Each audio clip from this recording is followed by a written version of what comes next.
the language barrier has never really proven to be an issue because, again, we do everything English first. There are Hmm. some scenarios where if you have to deal with the government, it is a bit hit and miss as to who picks up the phone. Of course. And if there's a bit of a barrier there, you get to a point where you just kind of politely go, okay, thank you, put the phone down, dial it again, you get somebody Yeah. else. And then you go, okay, great. Do you speak English? Yes, brilliant. While the world's still asleep, we're already grinding. Walking foreign streets, big city lights so blinding. Learning and hustling in this relentless game. The emerge pods next up, we're breaking the frame. Yeah. While the world's still asleep, we're breaking the frame. We already grinding. The emerge pods next up, we're breaking the frame. Big city lights, woo, so blinding. Check it out. Hi, and welcome to the Emerge podcast, where we break down emerging markets and give you actionable insights on how to start and grow your business in them.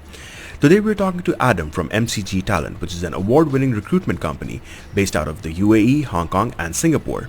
Adam's journey of starting the Hong Kong office of MCG sheds light on the hidden opportunities that Hong Kong still has, as well as some of the pros and cons of operating in the region as an international firm. Check it out. I am good today. I put a shirt on just for you, just for this. I didn't, right? No, it was fine. I actually, to be honest with you, it wasn't just for you. I had a few meetings today, so Okay, perfect. the shirt came on. Looking good. Yeah, So, where are you right now? I am in my office in Hong Kong. So Fantastic. right, I don't know how obviously well you know Hong Kong. I'm in Shen Wan. Okay, fantastic.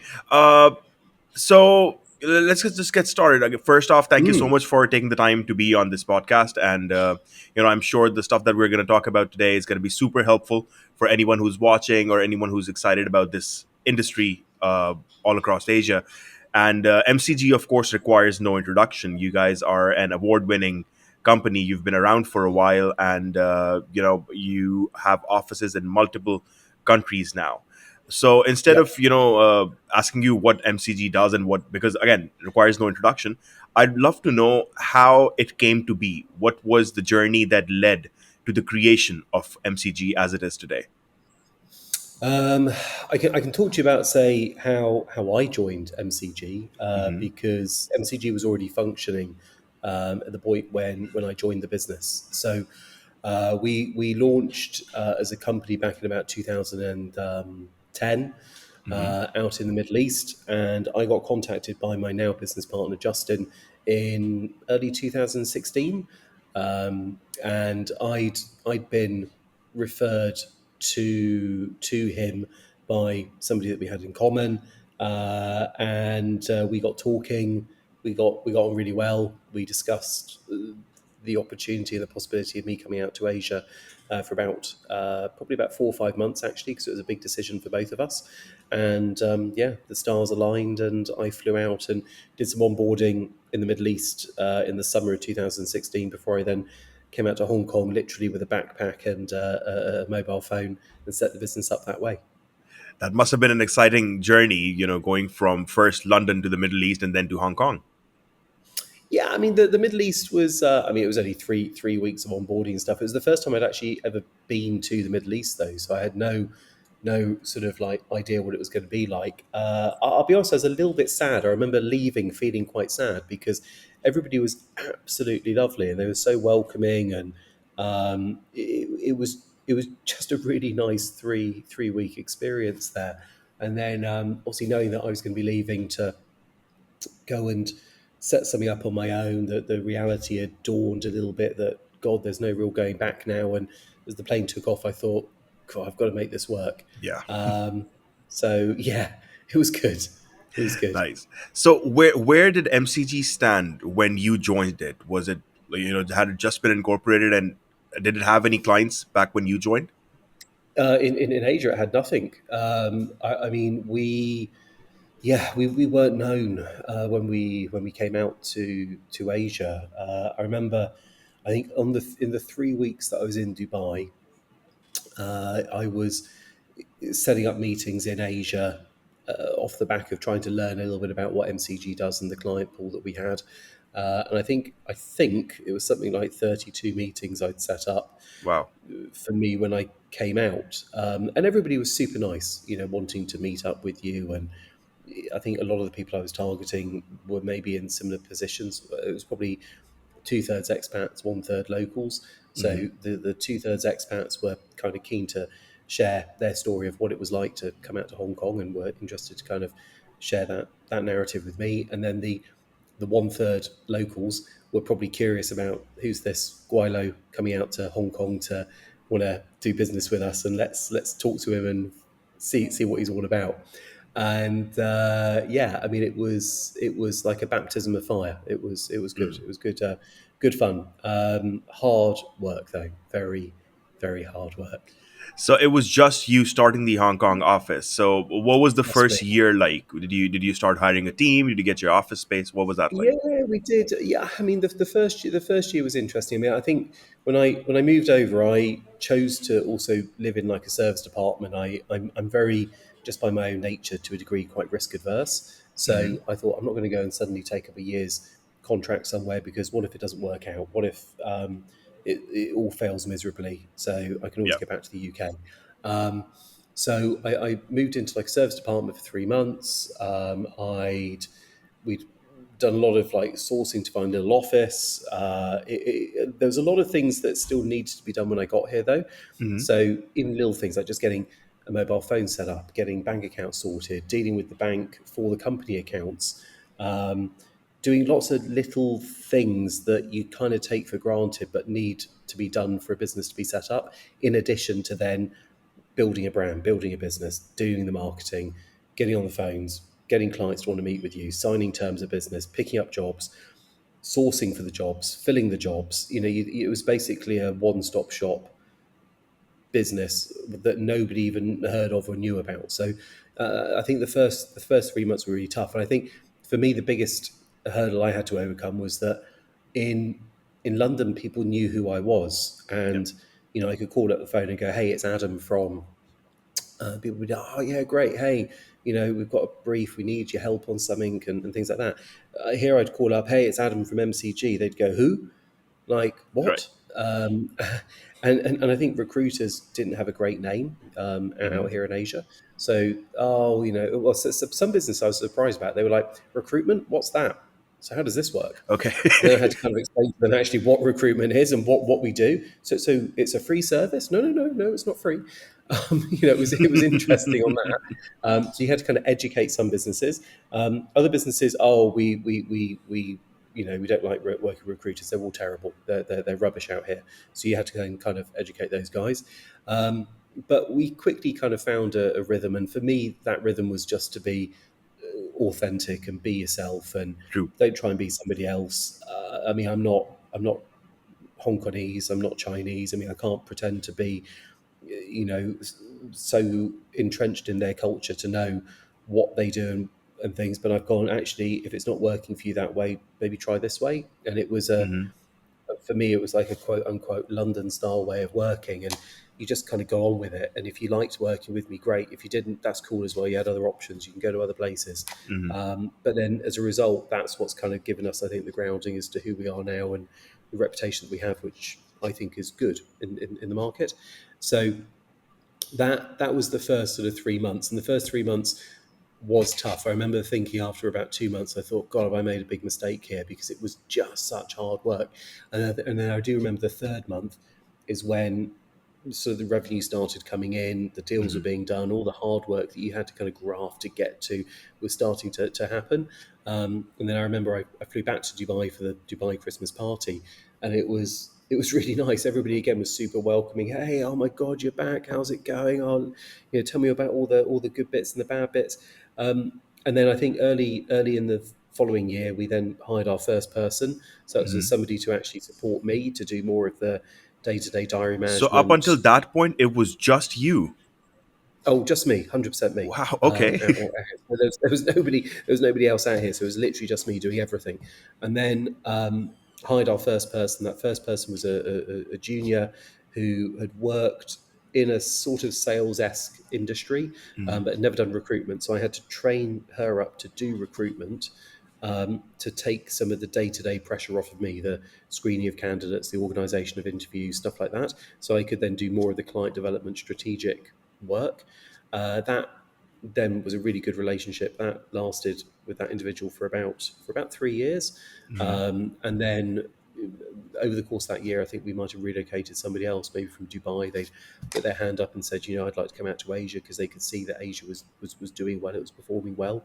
Then we upgraded our office to a slightly bigger office, Hmm. which, if you know the Asia sizes of offices, probably was an extra 4 foot, but it All was right. it was good.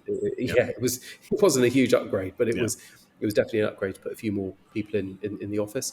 And then we started to look at Singapore because we could see the revenue was increasing, and we were doing about 32% of our business out of Singapore because I'd had Hmm. previous client relationships in Singapore. And then that kind of gave us the justification to launch an office in Singapore kind of the following year. So were you hiring for companies within Hong Kong, or were you hiring for employers abroad? Um, Everywhere in Asia. So, we're based in Hong Kong, but we cover roles in China, Taiwan, Thailand, Hmm. Philippines. So Hong Kong is our kind of strategic headquarters and our base. Hmm. But because of the nature of our clients being regional and English first, we work with those businesses in all different locations. So for us, we tend to do the majority of the work in Hong Kong and Singapore because it's where we have our bases. Hmm. Um, but if a good client of ours asks for help in, say, Bangkok, then absolutely yes. I mean, we wouldn't probably go and purposely try and pick up business in a market that we're not in, Hmm. unless, for example, we're working with a client, like I said, in Hong Kong. They have other bases in other locations. We've got then a positive story and narrative to say, hey, we partner with you in Singapore, Hong Yeah. Kong. How are you finding, your current talent pool? Where can we add value to your So do you business? work with Maybe local partners in those markets once you have that brief? we do it ourselves. No, Oh, okay. we do it all ourselves. So we control everything ourselves. So, I mean, we've had approaches by businesses saying, would you like to partner with us and stuff? And I mean, I see the idea behind it, but Hmm. once you then kind of let go of the control of a process, you just don't know the quality of the service that Very you're going well to said. get. Yeah. And for me, it just never works like that. I mean, you're either fully invested or you're not. But the idea of trying to split something and dilute everything, it's just not worth it. Well, I guess it makes sense because your services are more on the recruitment side instead of the employer of record side. Because if you were Yep. giving EOR services, then you would have to physically be registered in that market, right? But since you're just recruiting and handing the people over to the company, the employer, that doesn't really require you Yeah. to be in the market. Yeah. Yeah, I mean, we're not employing them ourselves. We're not Yeah. putting them on our payroll. So, for that, you can kind of recruit anywhere on the planet, as long as you have a license to operate, obviously in the location that you're based in.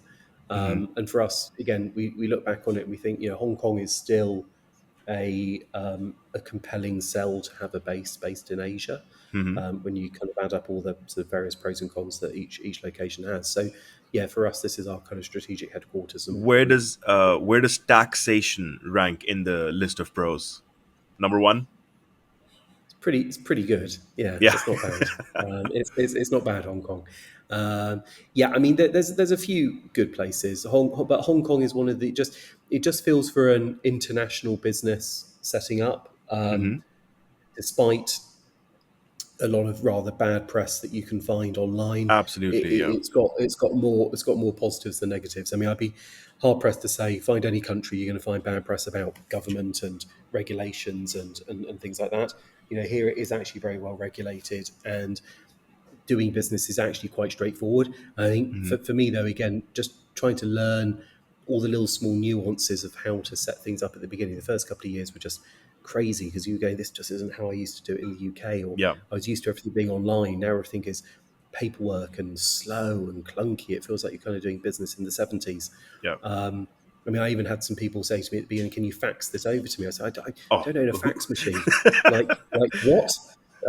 So it was very strange to have certain things like that. Mhm. But again, it's kind of part of the charm, and things get done somehow. Definitely. So I actually worked on the Hong Kong market when Emerhub launched, there last year, and it was really interesting to see. Of course, the taxation was a huge benefit, of course, but then I realized that as an outsider, perhaps I may be biased because of the whole political scenario, but I never really saw Hong Kong as somewhere that foreigners would like to start businesses in. Perhaps it was because of the political situation, perhaps it's because of the language barrier. I still see China as having a huge language barrier. So how did you cope with these challenges of cultural differences and language differences? Well, I mean, I've been out to Hong Kong a few times for work anyway, previously. So for me, it wasn't like I was going, "Oh God, am I going to like it out here?" Yeah, I think I that knew I was makes going a to big like it. difference. Yeah. Yeah, and Yeah. I'd say the same goes for anybody who we speak to about a relocation. You need to have really been to Asia. And then when people say about where in Asia, if people say, "Oh, Singapore," okay, but it's the most sanitized, easy entry Yeah. point into Asia, isn't it? But if someone says, "Oh, actually, I've lived for a year in Manila," or Jakarta or Bangkok, you go, okay, you kind of That lived in person's a hardcore. They know what they're. gritty, Yeah. yeah, it's a gritty city, and it's Yeah. not an easy city to probably live in. Hong Kong is actually much easier, I think, than probably somewhere like those cities. Hmm. I mean, the public transport system is second to none. It's super safe. It's surprisingly clean. It's an incredibly visually stunning city. You Hmm. can go hiking in the morning, you can go swimming in the afternoon. It is like an Asian New York. So you can see the Okay. skyscrapers on one side, but it's flanked by mountains and hills and beaches. So it's got kind of like a lot for everybody. Hmm.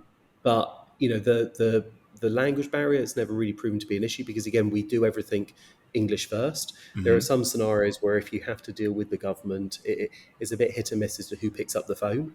Of Um, course. and if there's a bit of a barrier there, you get to a point where you just kind of politely go, "Okay, thank you," put the phone down, dial it again, you get somebody Yeah. else, and then you go, "Okay, great. Do you speak English? Yes, brilliant."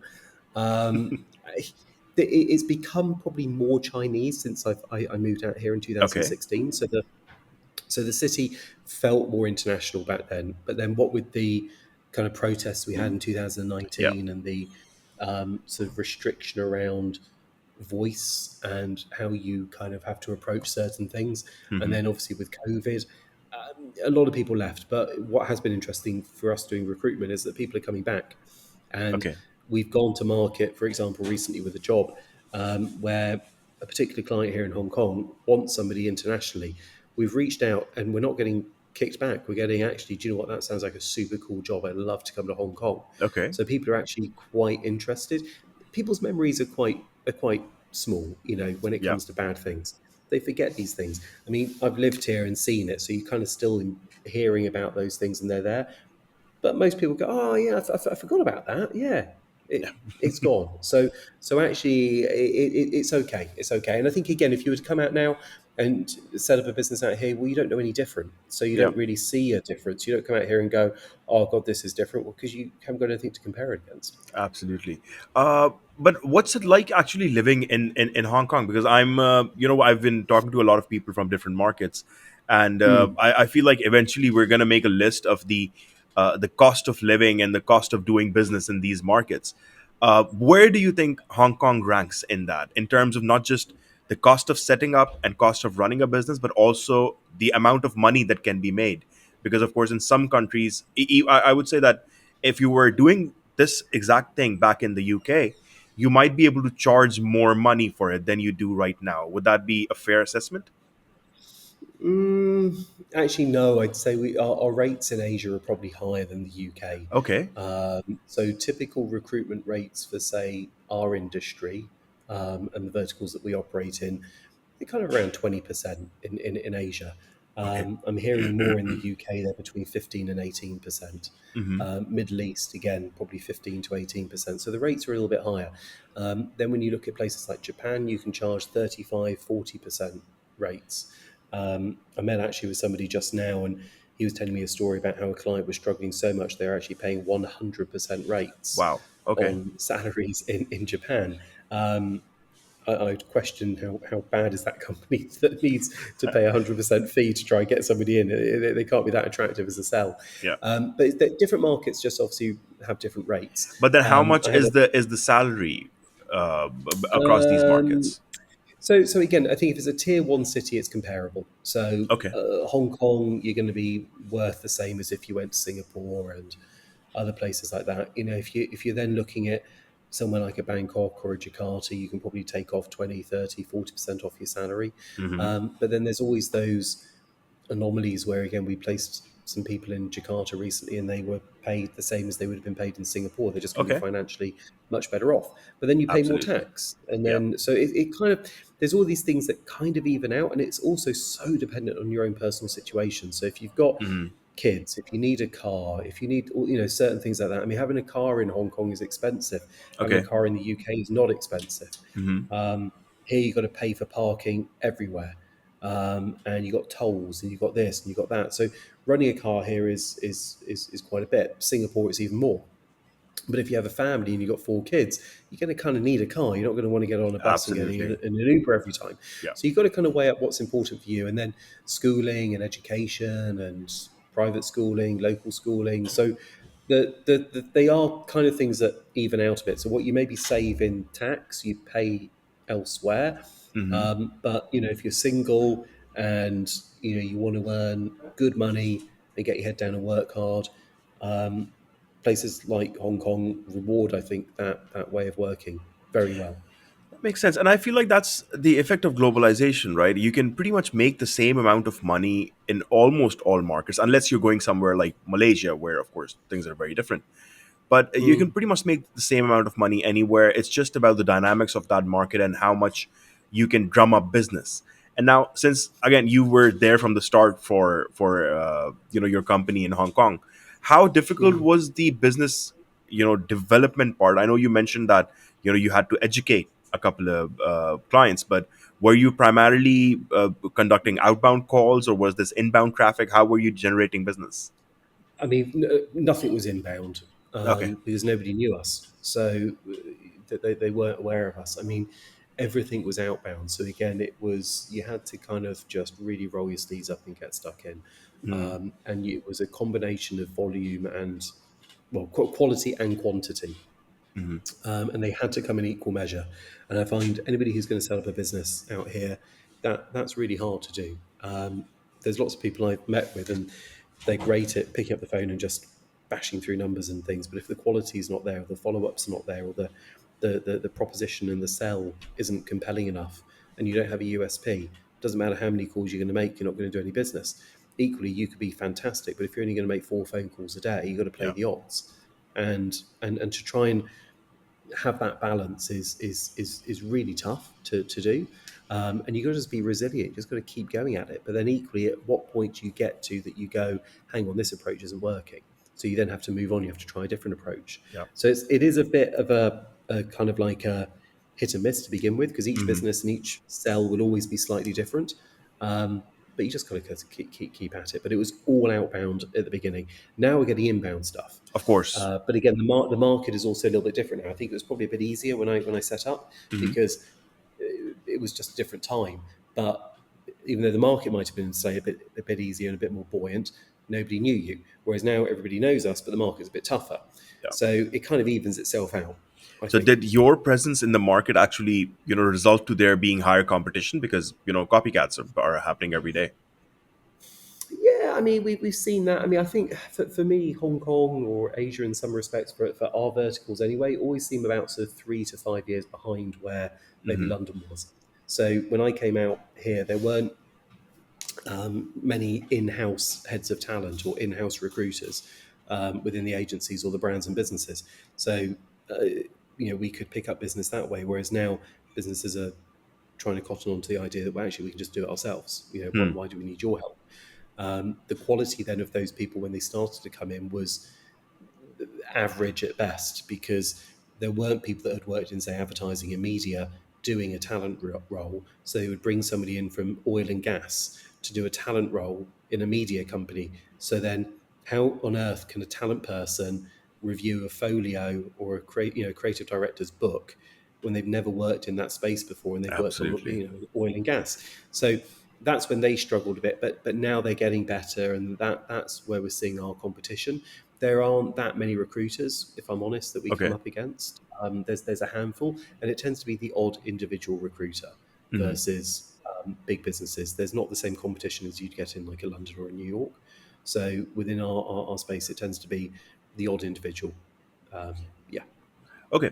So after Hong Kong, you guys, I see that you quickly, expanded to Singapore. Are there any Yeah. further plans to expand in Asia or beyond? I think Justin and I, we've thought about doing something in Japan. Hmm. And it's been something that we've kind of always spoken about for a little while. And I think that might be on the cards. Hmm. Equally, there could be the possibility of doing something somewhere like a Jakarta or a Bangkok, Hmm. as well as like an emerging hub city to work in.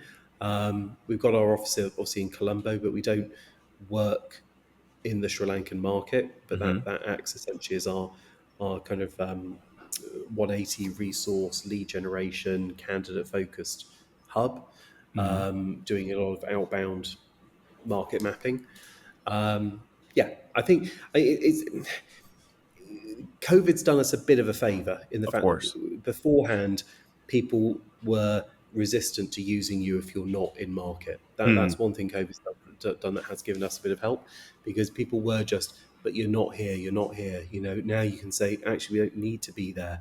Yeah. And we also employ a pretty diverse portfolio of people. We've got people with different language skills, people Hmm. that are from mixed countries that we work in, and that helps hugely. So have you considered Central Asia, India, Bangladesh, Pakistan? It's something that we've thought about, Hmm. but because we know that, I mean, that the scale of the market is huge. But I Absolutely. think in order to be effective, you need people on the ground there that you know, that you trust, that you know will be again an extension of your business and your brand and operate with the same values and the same way of thinking. The concern that we have though is things like rates, because Yeah. the salaries are significantly lower unless True. you're looking at just the very senior top tier hires.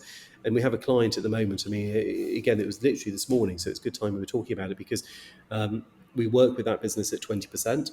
Hmm. And they came to us and said, "Oh, I know you've just done this placement in India. We're okay on the 20% for this because that's what we've signed. But moving forward, we work at 9% with our other suppliers." Okay. So I said, "Well, it's going to be a short relationship then for anything that's India based, because we're not going to work at 9%. That's not what we Hmm. work at." So not only are you looking at a reduced salary, you're looking at half the Reduced half the commissions. fee. Yeah. It's just commercially, it's not viable. You run at a loss working a job like that. So we'd rather just say thanks, but no thanks. But it's interesting that we've seen those from a few clients out that way. But again, I don't think we're then comparing kind of apples for apples, are we, in terms of the service and what we Yeah. give a client and the way we operate isn't a 9% rate service. So, if they can get the same level of service for that cost, go for it. You don't need our help. But if you're struggling, that's when we come in. But because we're operating out of Hong Kong, we've got Hong Kong rates, Hong Kong salaries, Hong Kong Hmm. charges. So Yeah, we that's what have I to was kind of about to keep. say. That had you been, operating out of India or out of Pakistan, perhaps the cost of operating would obviously be lower, and perhaps then you might be Yeah. able to turn it profitable at 9%. Mm. Yeah. True, but then we'd also then need to look at the volume of doing of Yeah, that, because then you'd have to then look at going, well, if you're doing 4 deals, say in Hong Kong, you might have to do 12 that's deals true. in India to deliver the same amount. And I don't think, unless you're going to hire a team of people, and I'm talking 10, 15 people to deliver it at volume, Hmm. it would make sort of again sense to do it. So for us, it would be a tough one to probably look at or justify. And I don't think it's a market that we're probably going to look at for those reasons. Right. So let's talk about the this industry overall, right? So you've already mentioned that you guys have a USP, that you guys understand these industries. You have people from these industry recruiting for these industries, which I'm sure makes a huge Mm, difference. Uh, mm. does technology play a part in this? Is the industry moving towards a more tech first approach in recruiting? Um, it's getting there. Hmm. And part again of what Justin and I have gone through over the last couple of years is we went through a phase of saying, we need to hire more people to deliver a service. We need to figure out who does what desk, and more people is more of more revenue, more service. Hmm. We've actually decided to kind of go the opposite a little bit on this, because you can automate a lot of stuff now, Of course. and a lot of outreach, a lot of connections, a lot of those things can be done without the need of a person. So I think there is definitely a need still for recruiters, but it is a case of you've got to be really good to be a Yeah. recruiter now. I think the days of average Joes just billing and making money and doing an okay job, Hmm. they're gone. And there are still quite a few of them knocking around, but they won't be around, I don't think, for necessarily very long. So I think the automation aspect, 100% for a big part of the job. But I think if it's anything about that strategic human connection, someone's spending a lot of money with you, you're going to need to still have people, but then you're going to have people that are just really, really, really, really good Of selling that course. service for someone to then want to cut you a 20, 30, 40,000 So of US course, dollar this the paycheck. sales part is tough to automate. I mean, you can automate certain aspects of it, but at the end of the day, it has to be a person behind it. What about on the Mm. recruitment side, on the sourcing side of candidates? Do you, I mean, I've heard of companies now having an extensive testing system, and there are these algorithms in place to go through CVs and whatnot. So do you deploy any of those technologies, or are you looking at doing that? Not from a sort of a CV perspective. I can understand why businesses would do it if they are a large organisation. I mean, if you've got a large bank, a HSBC, a JP Morgan, something like that, where you're hiring at volume of a certain level, and you are able to then kind of scour and kind of dismiss 99% of the talent and just find that 1%. Hmm. Those automation tools work really well for something like that. But I think because we're still, given our size, a relative boutique, there is that personal human connection and conversation. And also sometimes it's just down to gut instinct. I could look at a Absolutely. CV and a profile and I go, you are not what my clients asked for. However, because I know my job, I know that this is worth a conversation and I know it's worth making an introduction. Now, a computer wouldn't necessarily know that. Absolutely. I do.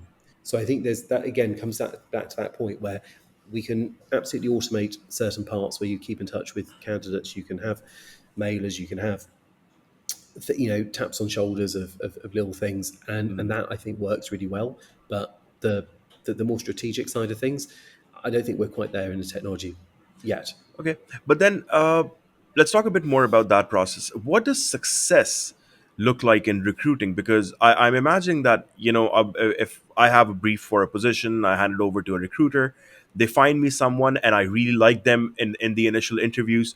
Is that success, or is success that person actually, you know, being in that company for a year?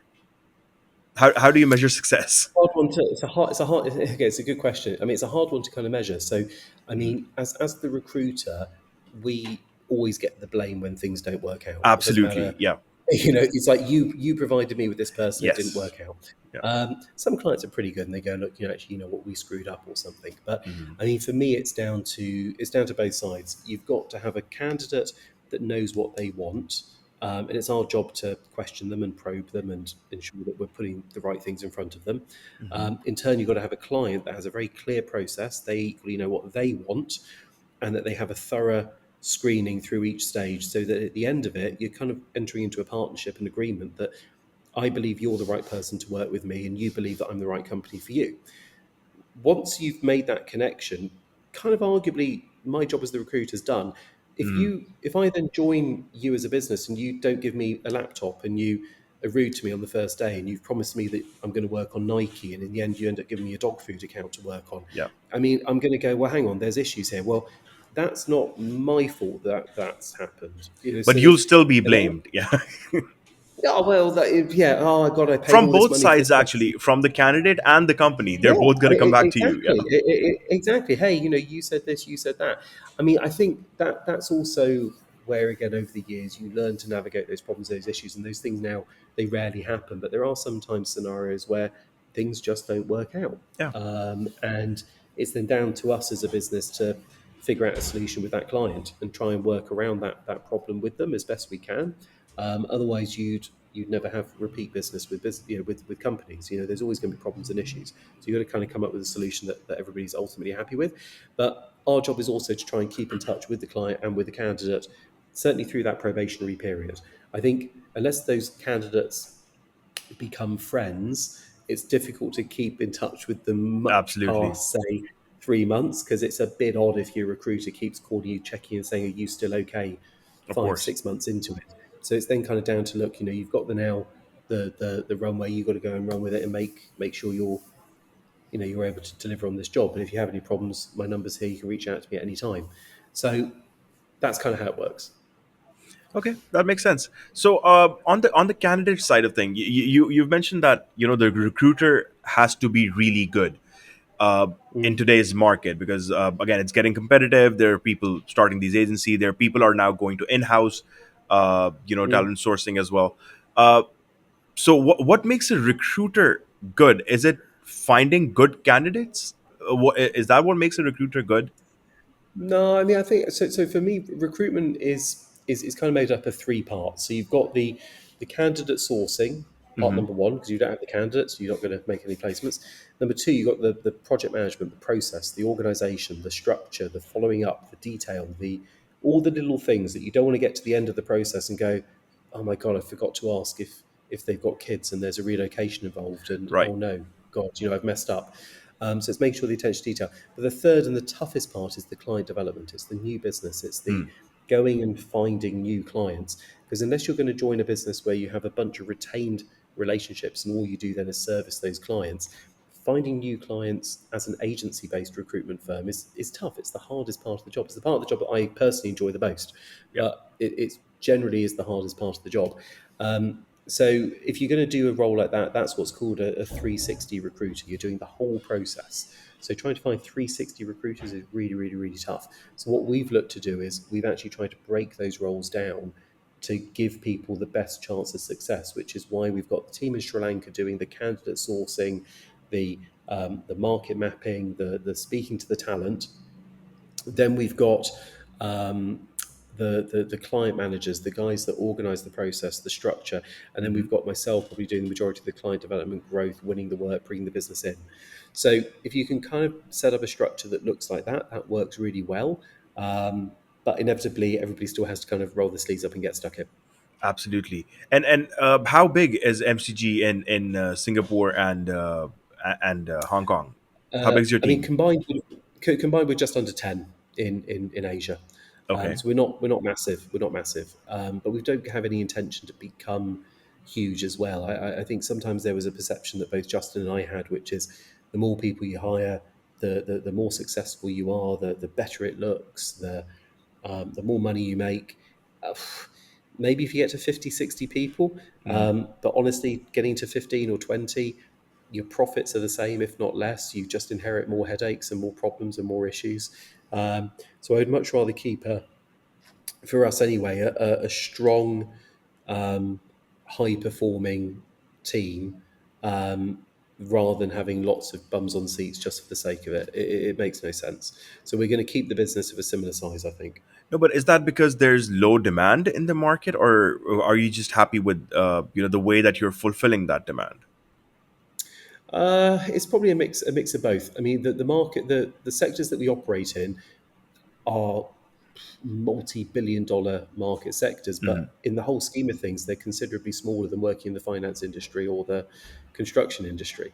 So, some of the companies we deal with might be 10, 20, 30 people versus 20 or 30,000 people. Okay. So therefore the volume just fundamentally isn't there. Hmm. But that works for us. That's cool with us. So as a result, we need to kind of cut our cloth accordingly. We don't need lots and lots of people. I also don't see the point in having a couple of consultants all trying to fight over the same client Yeah. relationships and business and stuff as well. So it gives people the opportunity to really control and manage their own desk. It's almost like a business in a business. And for us, that again, as a company, for us, that works. I know there are other businesses out there that have tried things different ways, but I know from speaking to some of those owners that their numbers are are no better, if anything worse. Hmm. So again, don't think that you've got to get to 40 people to be successful. That if you can and make it work, that's fantastic. But it's a little bit like a building a tech business and then making a sale. There's probably a very, very low percentage of companies that can have something that then suddenly goes to market and sells. There's a lot more companies that are probably going to fail. So you kind of got to cut your cloth accordingly a little bit and just know where your limitations are.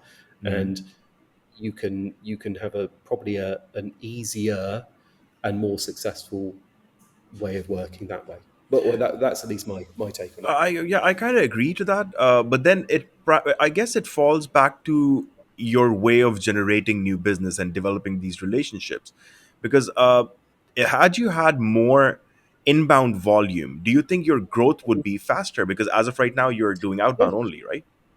yeah. No, well, that was at the beginning. I mean, now we're getting inbound Yeah, work because we're established. So I think now, for me personally, I probably do less BD um, with the clients that we know because it comes in, hmm, which is great.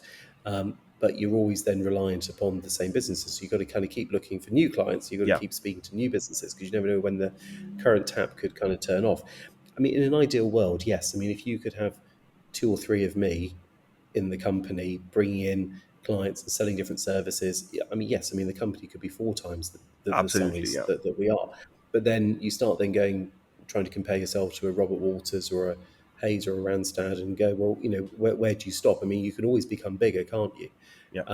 But again, trying to find those people, that then takes time away from being able to do the job. And again, to find talent and for recruiters is a full-time job. That's why there's Rec2Recs out there that literally supply recruiters to recruitment Got businesses. it. So it's again, that's a full-time job to try and find those people. Mm, that makes sense. Makes sense. Okay, so let's take it a bit back to Hong Kong once more, because I think I Yeah. mentioned that our audience is primarily people who are looking to set up businesses in these emerging markets, and Hong Kong has of course had a lot of attention lately because uh, primarily because things have stabilized and now the taxation is definitely a benefit. It's a huge plus point. Mm, Uh, mm. what are some of the hurdles that you came to experience when setting up in Hong Kong? Was price one of them? The cost of setup. No, I think actually the cost of setup, again, comparing it to maybe some other places, was actually quite reasonable. And Mm, I think the actual ability to set a business up out here is relatively straightforward. okay, So again, there's loads of online forums that you can go on to see how do I set up a business in Hong Kong. I mean, I think you can register and set up a company in Hong Kong in 15 minutes. I mean, it's pretty quick. but you do need Um, that corporate it's secretary for it as well, right? Yeah, but there's plenty of businesses again that will do all that for you. You can have a registered PO box address, you can have this, you can have that, and it doesn't even cost that much. I mean, I want to Yeah, say something like £1,500 or yeah, $1,500 or that's true. something, and you can just get it set up, and it's pretty straightforward. But then it's all the little things that you need to take into account: the visas, the paperwork in order to get somebody employed. That's now become a bit easier in Hong Kong if you're hiring like an expat or someone who requires a visa. In the past, it actually took a lot longer, Mm, and it was very in depth. I mean, for me, when I set up out here, because I was going to be the first person, I remember the amount of paperwork that I had to go through. I had to get reference letters from companies that I'd worked at, or in fact, every company I'd ever worked at. I think they okay, required a reference. I mean, I said some of these businesses, though, don't exist anymore. They've gone under. They were like 10 years old. I mean, they've gone. Yes, we still need a reference. okay. How, so how, so how in am I that going case, do you to... make a reference? You can... I mean, I can't remember what I did. I think there was somebody who I knew that worked at that business that put their hand up and said, "Look, I've got old headed paper. I can put a reference on it and Hmm. just do that for you." And they'd worked at the company. It was fine. They did the thing. It was on the paper. They sent it through. They went, "Yeah, that's great. That's cool." Okay, that And it's works. just like one of those scenarios where you just go, you're ticking a box, aren't you? Yeah, absolutely, But again, you're doing it on the basis that you go, you still need to do it all above board and properly, because if you do something that's like underhand and you get found out, you're going to get a big fine. So absolutely. that's why it was very time consuming at the beginning to go and have to do all those things. You can't just go, oh yeah, here you go, and try and fudge it and pretend. That just doesn't fly out here. You got to do it properly. And again, I think if you're going to invest in setting up a business and doing all these things, you got to pay your tax on time. You got to do this.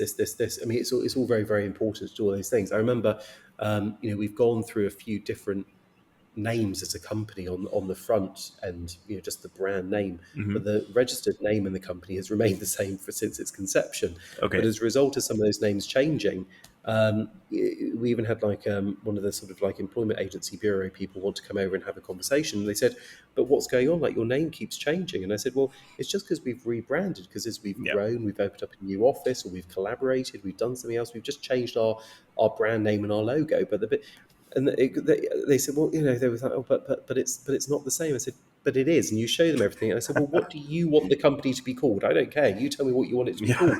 And even they were looking at each other, going, "Well, we don't know." And I was like, "Well, if how am I meant to know then when I fill in a form if you don't know?" And yeah, we all got a bit perplexed, but we got it sorted in the end. Yeah. But it's those little things that you just think are confusing. Maybe if you speak Cantonese Yeah. and you can have a conversation, and there's not that lost in translation part, that would that would probably help in those scenarios. So those are just the little things to kind of be mindful of. But to be honest, doing business out here, it's really easy. It's not that difficult. There's a lot of paperwork, a lot of things that you think, oh God, that form again's come around another year of filling something in. But it's not that difficult. And I think at the beginning it seems more frustrating, but now it's just part and parcel of living and working out here. Yeah. You kind of get used to it over time, I guess. That makes For sense. sure. Sure. So, For sure. if let's talk about the industry in Hong Kong as a whole, other than just recruiting. So I'm sure since you've Yeah. been there for a while, you've seen things, you've interacted with businesses. If someone was looking at investing in Hong Kong, what would be the right direction for them? Do they set up a services company like yourself, or do they go into product imports or exports? But so what's working in Hong Kong right now? I mean, how long's a piece of string? I can't answer that question. I think there's an opportunity to do anything and everything in a city like Hong Kong. But I think anybody who's going to set something up out here needs to have a USP.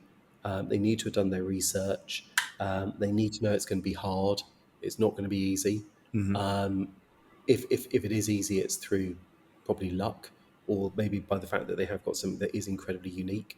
Um, I couldn't say that there's a particular market or industry that you should do or have that's here. I think there's an opportunity to do anything and everything. Just make sure that whatever you do, it's exceptional. That makes sense, and I've experienced that general theme in the last couple of podcasts I've done. That unless you are extremely passionate about a certain kind of business, you won't be able to find success in it. So if you're only doing it for the money of it or moving to a new country, Yeah, it's just not going to work because yeah, it doesn't matter what you if you're selling a service or selling a product, it literally doesn't matter what it is. I think if you're selling fridge freezers, you just got to love fridge freezers. You've got to yeah, really know that brand that you're going to market with to sell, versus the person at the shop that's like just points at it and does this. I mean, sales is feels like a bit of a lost art nowadays, and I think in markets like Hong Kong and say Singapore, they're quite risk adverse markets for people. People aren't as maybe salesy or as open to physical interaction, face to face Mhm. communication. I mean, you can just see it. I go into some of the offices that I work with, compared to how it was in London when you'd get music's going and people are high fiving each other and chatting, and there's a buzz when you go in. Here you can go into the similar office studio and it's deadly silent. It's quiet. People will WhatsApp each other between the desks instead of Okay. just talking to each other.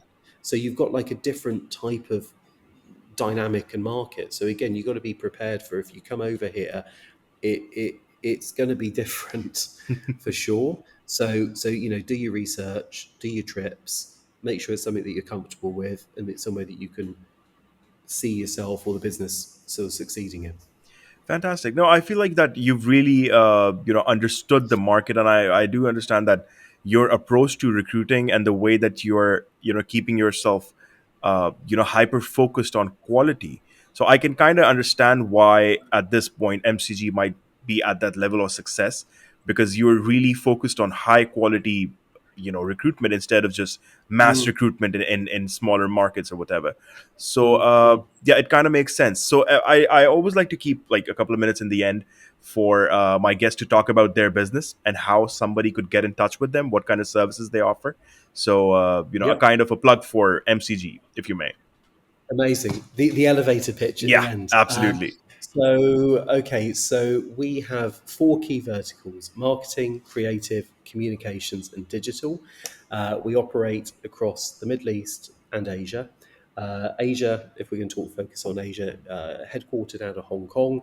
We have Singapore as well. We also have Colombo, but that means that we cover the entire Asia region. So we're running projects in Tokyo, Seoul, Manila, Sydney, Jakarta, almost you name it, we're covering it across those four markets. And within those four verticals. And within those four verticals, we cover roles such as creative directors, strategists, client service, again, of all levels. So from mid to senior, and senior meaning anything that's maybe even up to C-suite, down to sometimes some of the junior roles as well.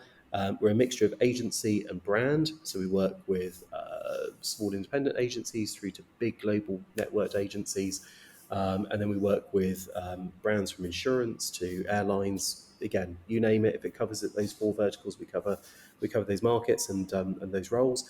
You can get in touch with us through the website. Website's a nice and easy one, so it's mcgtalent.io. So you can take a look on there. You can follow me on LinkedIn. So I think I'm the only Adam Michael Tockton on LinkedIn, so you can Yeah. find me that way. I'm pretty opinionated on LinkedIn.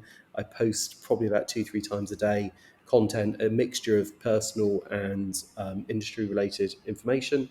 And we've got I want to say about 730,000 followers on LinkedIn. So, we've got a lot of stuff to say. We do a lot. You can get in touch with us lots of different ways. Fantastic. You know what? I actually didn't want. You just reminded me of something, and I didn't really want to add it. But if you would like to, I could edit this part out right now. But so I saw this post that you put up in the morning about a very opinionated post you had. Was it yesterday or a couple of days ago? So I didn't see that Yeah. post. I would love to know what happened there. Okay. I mean, I don't mind. You can keep this in. Yeah. It's not like off the record. No, it's Yeah. fine. So there was a company in New York, a big advertising agency, that was advertising for a position for somebody with about 3 years experience. They were advertising it at 35 to 65K US dollars per annum. Hmm. And it had done the rounds on LinkedIn where people were saying, "God, that's disgusting. That's a crazy salary. How on earth can they do that? They should be ashamed of themselves." And they were really bashing this business. Now, I've done a bit of work with this business, but don't get me wrong, they're not like a retained client that I have to Okay. support and go, "They're amazing." So I kind of said, like, if you read just the comments, you would believe that this company is literally paying nothing and Hmm. like what a terrible business this company is. I said, the way I look at it is you've got one or two options. The salary's on the advert. If it doesn't work for you, you don't have to apply. Don't apply Absolutely. to it. Yeah. Simple. Number one, right? You don't have to apply to it. Or number two, you can look at it and go, wow, that's a great company. I've always wanted to work there. I'd really want to try and get that company on my CV. And you know what? I can make that salary work for me. And I said, when I first moved to London, I had a couple of years' experience. I think I was paid £12,000 a year, which is Okay. not a It's lot of nothing. It's money nothing. Yeah. in London. By the time you pay your Yeah. rent, your travel, I used to commute for an hour a day, and I did it because I wanted that job and set me up for success. What do you think? And the amount of backlash on it Yeah. was insane. People were like, "Oh, you're discounting people from applying, that's so elitist, Wow. that's the sort of thing somebody would say, blah blah blah." And I just like, and I'm trying I had the time because I did it over the weekend, so I could respond to most people. But then some people just want to have an argument for argument's sake, Yeah. and they I feel that some of those folks that were pushing back on it just weren't getting my point, which is you don't have to apply for the job. It's up to you if you want to apply for it. And for me, again, it comes back to that operating with absolute honesty and integrity. If I'm going to market with a job, I will always talk to that person about a salary. I won't work with a company if they can't tell me what they're willing to pay for somebody, because I don't want to waste people's time. Absolutely. And the same goes with a candidate. If I speak to a candidate and they don't want to tell me what they're earning, I can't represent them. I can't go to market. I need the information. We just need to basically be honest and open with each other. And then we can decide, is it the right thing to move forward with? If it is, great. If it isn't, it isn't. But trying to explain to people that actually as an agency recruiter, you do genuinely have both sides' interests at heart, both the client and the candidate, they just didn't seem to get that. Or a lot of people didn't seem to get that. Well, name calling starts pretty fast on LinkedIn, I guess. Oh, you know what? I mean, I've been around for long enough. I mean, I'm not too bothered. It was just more the constant, like, the need to have to respond. And I thought, oh, do you know what? I cannot be bothered. Yeah. So you just took it down, yeah. Take it down. I can't be bothered with people like that. So it is what it is. Yeah, that makes sense. Well, that was definitely an interesting story. And Adam, thank you so much for taking the time to be on the Emerge podcast. This was, if not for the audience, it was very insightful for me as well, because I haven't really done a lot of work on the Hong Kong market. It looks super promising. And, I'm going to try to stay in touch with you for the future as well. If, we're ever in Hong Kong or we're doing something there. 100%. Or if you're ever in Dubai, just let me know. 100%. I like the idea of it. Sounds good. Fantastic. Well, thank you so much, Adam. Amazing. Pleasure. Really enjoyed it. Take care. Bye. While the world's still asleep, we're already grinding. Walking foreign streets, big city lights so blinding. Learning and hustling in this relentless game. The Emerge Pod's next up, we're breaking the frame. While the world's still asleep, we're breaking the frame.